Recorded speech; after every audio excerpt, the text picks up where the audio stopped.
Monsieur Carpentier, comment est arrivé ce projet de reprise d'entreprise? J'ai quitté un grand groupe dans de bonnes conditions, comme beaucoup de membres du CRA, et se poser la question de savoir si je repartais en salariat ou si je faisais autre chose de ma vie. Un concours de circonstances, c'est une rencontre d'une personne qui sortait d'un cycle de formation CRA, qui m'a dit « mais tu sais, c'est pas plus difficile qu'autre chose.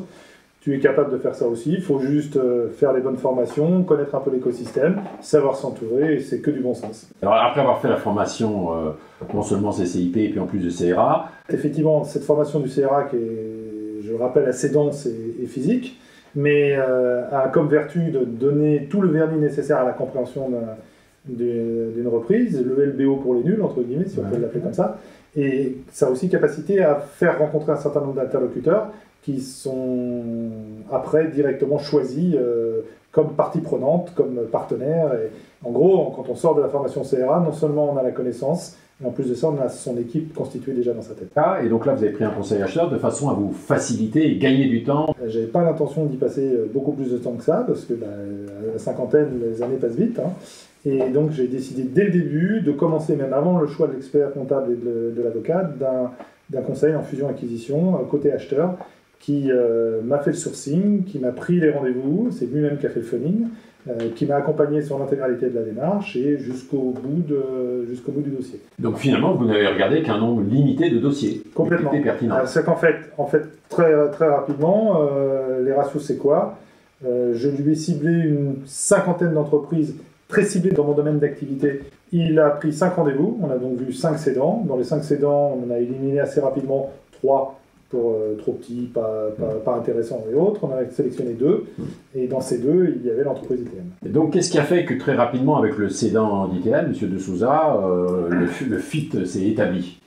Alors déjà, ce qu'il faut bien comprendre, c'est que M. de Souza, d'abord, avait repris via le CRA. Donc, il était passé par cette étape-là il y a 13 ans. Et ce monsieur avait une très bonne expertise technique, avait organisé son entreprise de manière à apporter une qualité de service indéniable auprès de ses clients, mais manquait vraisemblablement d'une couche de développement commercial, de marketing, un peu de nouvelles technologies, de nouvelles offres. Bon.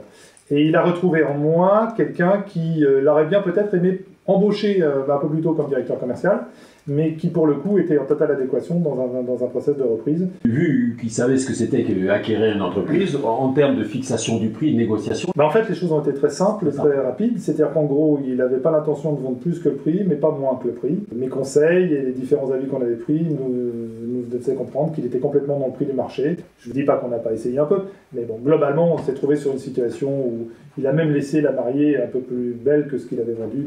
Donc le problème, c'était pas la négociation, par contre, c'était quand même le financement. La difficulté pour un repreneur particulier, c'est ça. C'est d'avoir capacité à convaincre les banques de vous suivre et de prêter de l'argent.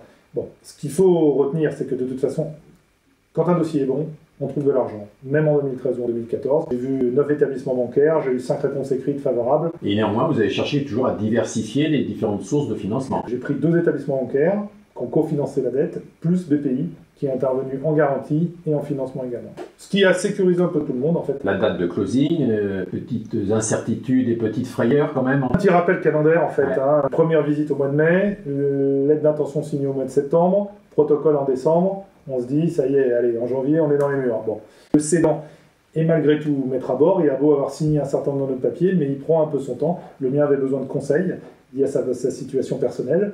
Et ces conseils ont pris 4 mois. Tout ça dans une période d'incertitude fiscale qui quand même... Tout ça dans une période d'incertitude fiscale, c'est ça qui a fait perdre du temps en fait. Voilà, cette vie de chef d'entreprise est conforme à l'idée que vous en faisiez. On redécouvre, passé 50 ans, des nouvelles voies à prospecter, des nouvelles fonctions à exercer. C'est dense, c'est pas insurmontable, j'ai pas l'impression de faire beaucoup plus d'erreurs que quand j'étais salarié. C'est juste du bon sens, savoir s'entourer. Comme disent les jeunes, moi je m'éclate.